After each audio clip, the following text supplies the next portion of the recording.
আর মাতা কি করতে এসেছিল? ভগবান রামচন্দ্রকে পরীক্ষা করতে এসেছিল। মাতা পার্বতী যখন রামচন্দ্রের এহেন কথা শুনলেন তখন বুঝতে পারলেন যে ইনি প্রকৃতপক্ষে কি ভগবান। এবং তৎক্ষণাৎ তিনি ওই স্থান ত্যাগ করে যখন কৈলাসে পদার্পণ করেন, কৈলাসে পদার্পণ করবার পরে শিবজি বলেন যে তোমার স্থান আমার আর ডানে কোথায় থাকবে না, বামে থাকবে না, আমার ডানে হবে তোমার স্থান। বলছে কেন? বলছে কারণ তুমি আমার মাতার রূপ ধারণ করেছিলে। সীতা হচ্ছে আমার মাতা, প্রভু রামচন্দ্র হচ্ছে আমার পিতা। আমি তো মাতার স্থান দিয়ে রেখেছি, তুমি মাতার স্থান ধারণ করেছো, সেজন্য তোমার স্থান আর বামে হবে না, এখন থেকে ডানেই হয়ে যাবে।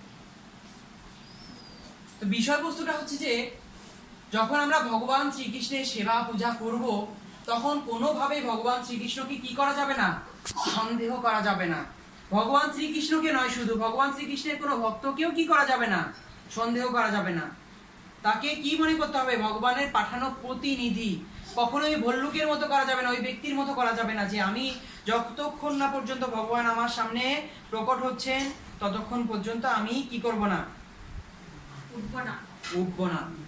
ভগবান নিজে এসে আমাকে হাত ধরে তার ভেলায় তুলবে, তারপরে আমি ভেলায় উঠবো, এটা কখনোই করা যাবে না। ছোট একটা গল্প বলে শেষ করছি যে আমাদের জীবনের উদ্দেশ্য নিয়েছিলাম। জীবনের উদ্দেশ্য আপনারা বলেছেন যে প্রভু সেবা করা। তাহলে প্রভু সেবা করব কিভাবে? শাস্ত্রে বর্ণনা করা হয়েছে যে হাত রক্ত মাখা, যে হাতে জপ থলে নেই, সে হাতের কোনো জিনিস ভগবান গ্রহণ করেন না। তাহলে যে হাত রক্ত মাখা, আমাদের হাত কি রক্ত মাখা? হ্যাঁ, রক্ত মাখা নয়, কিন্তু আমাদের হাত রক্ত মাখা। যখন আমরা মাছ কাটি তখন রক্ত মেখে যায় না? সাময়িকভাবে হাত দিয়ে ডেটল দিয়ে স্যাভলন দিয়ে ওয়াশ করেন, কিন্তু রক্ত মেখেই গেল। খাসির মাংস যখন বাছেন, ওই রক্ত কোনো না কোনো মায়ের সন্তান সেই রক্তটা হাতে রয়ে যায়। এটাকেই বলা হয়েছে রক্ত মাখা হাতের জিনিস কি করেন না, গ্রহণ করেন না। তাহলে আমাদের কি করতে হবে? হাতটাকে পরিষ্কার রাখতে হবে। এই পরিষ্কার কিভাবে করব? যে যখন আমরা এরকম জপ থলেতে জপ করব, ঠিক আছে, তখন আস্তে আস্তে আমার হাতের যে মলিনতাগুলো আছে, যে রক্তগুলো আছে, সেই রক্তের দাগ ধুয়ে যাবে। আর এই রক্তর পরিণাম কি? মাংসটা বা মাছটা আমি পেটে বা উদরে দিয়েছি, যার কারণে আমার এই উদর কি হয়ে গেছে, নষ্ট হয়ে গেছে। আর উদর নষ্ট হওয়ার কারণে আমার চেতনা নষ্ট হয়ে গেছে। এই হরিনাম যখন আপনার ভিতর থেকে বেরিয়ে আসবে তখন কি হবে?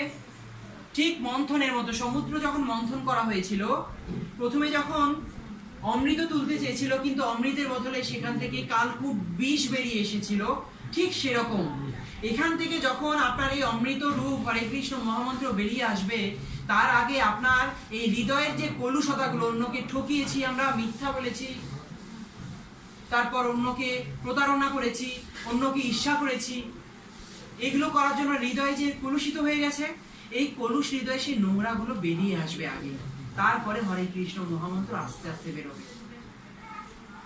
খুব সুন্দর সোজা একটা প্রমাণ হচ্ছে হরে কৃষ্ণ মহামন্ত্র জপ করা প্রথম দিকে আমাদের খুব রুচি হবে। হরে কৃষ্ণ কৃষ্ণ কৃষ্ণ হরে হরে, হরে রাম রাম রাম হরে হরে। প্রথম দিকে যখন জপ করব দেখবেন 2 মালার জায়গায় 4 মালা করতে মন চাবে, 4-এর জায়গায় 6 মালা, এরকম করে প্রথম দিকে বাড়াতে মন চাবে। এবং 1 মাস 2 মাস 3 মাস, অনেকে 6 মাস পর্যন্ত এই ইচ্ছেটা বাড়তেই থাকে। কিন্তু 6 মাস যখন পেরিয়ে যায় তখন মনে হয় কি,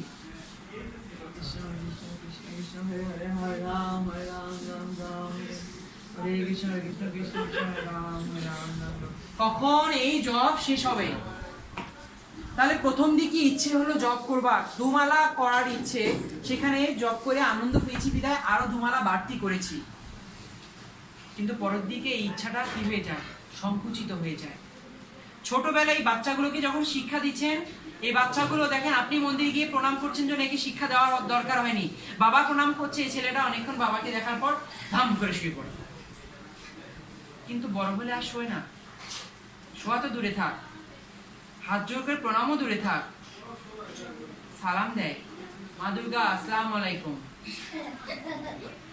অনেক সময় দেখা যায় এটাও দেয় না, যিশু খ্রিস্ট হয়ে যায়। এইগুলো দিচ্ছি আমরা আমাদের সন্তানকে শিক্ষা। যদি ছোট থেকে বাচ্চাগুলোকে আমরা প্রণাম করা শিখাই, হাতে জপমালা দিই, একাদশীর দিন সবাই পরিবারের সবাই সহ একাদশী করি, তাহলে কি হবে? এই চেতনাগুলো তাদের মধ্যে প্রকট হবে এবং তারা আস্তে আস্তে এই চেতনায় কি হবে? বড় হবে। আমরা যখন জব করি তাহলে শুরুর দিকে আমাদের এত রুচি কেন হয়?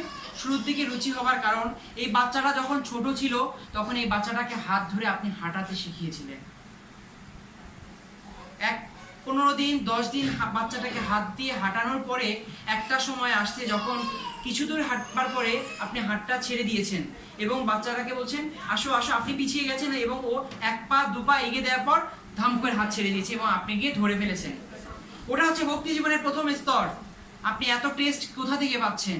জপে এত রুচি কোথা থেকে আসছে? কারণ স্বয়ং ভগবান আপনার হাত ধরে আছে ওই সময়। ভগবান আপনাকে হাত ধরে হাঁটাতে শিখাচ্ছে। কিন্তু যখন দেখা যাচ্ছে যে আপনি জপ ধরে গেছেন, আপনার 2 মাস 4 মাস অতিক্রান্ত হয়ে গেছে, 2 মাস 4 মাস অতিক্রান্ত হবার পর আপনার অপরাধ শুরু হয়ে যাবে। এখন জপ করতে গিয়ে জপও করছেন, এদিকে মোবাইল চাপছেন, হরে কৃষ্ণ কৃষ্ণ কৃষ্ণ হরে হরে হরে রাম রাম রাম হরে। যাও না, ওইদিকে যাও না।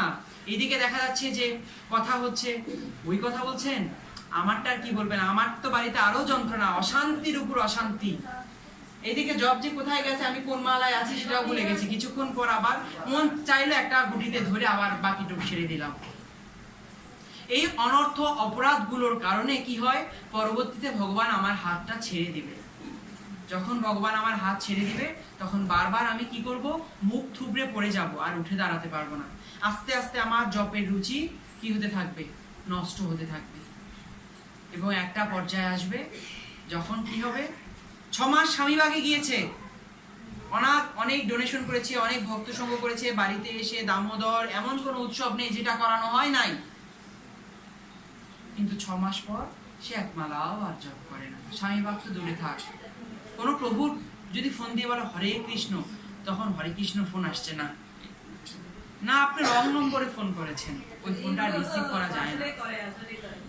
ওই ফোনটা তখন রিসিভ করা যায় না, কারণ ভগবান তার মধ্যে যে মশলা দিয়ে, যে কাদা দিয়ে বা মাটিটাকে যে পরিমাণ জল সিঞ্চন করে, ভক্তি জল সিঞ্চন করে নরম করে দিয়েছিল, সেটা আপনার রূঢ়তার কারণে, আপনার অপরাধের কারণে সেটা শক্ত হয়ে গিয়েছে।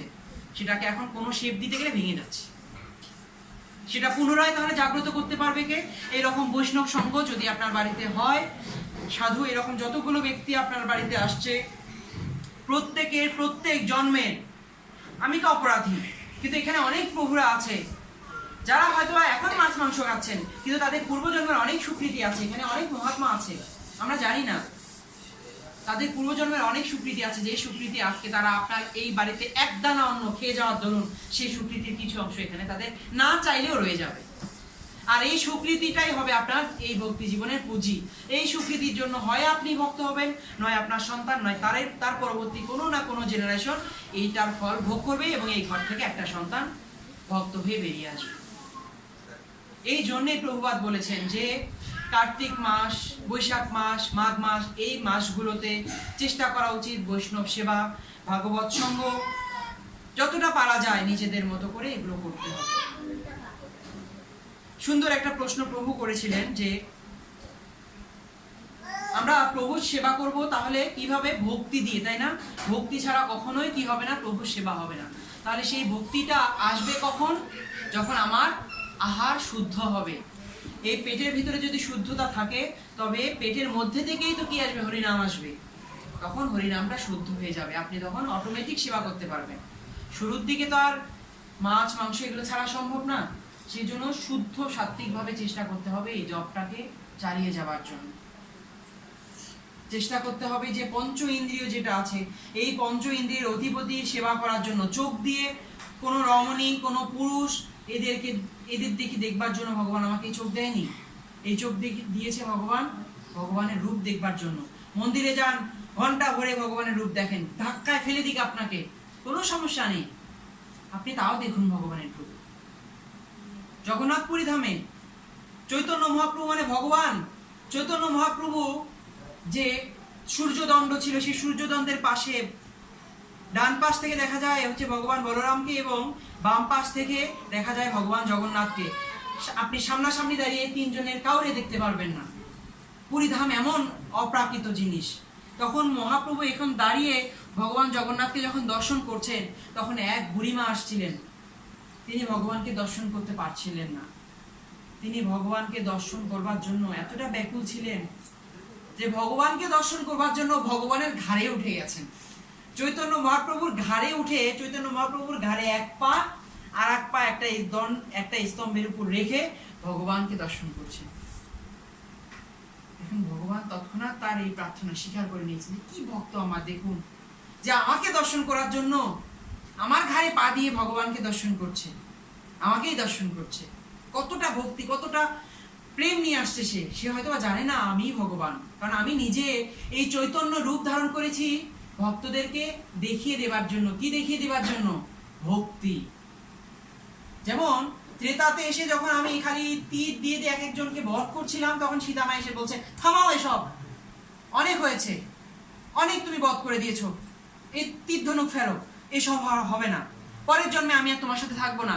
তখন ভগবান বলেছে ঠিক আছে, আমি এই ধনু ত্যাগ করলাম, পরের জন্মে এসে আমি সহসা অস্ত্র ধারণ করবো না।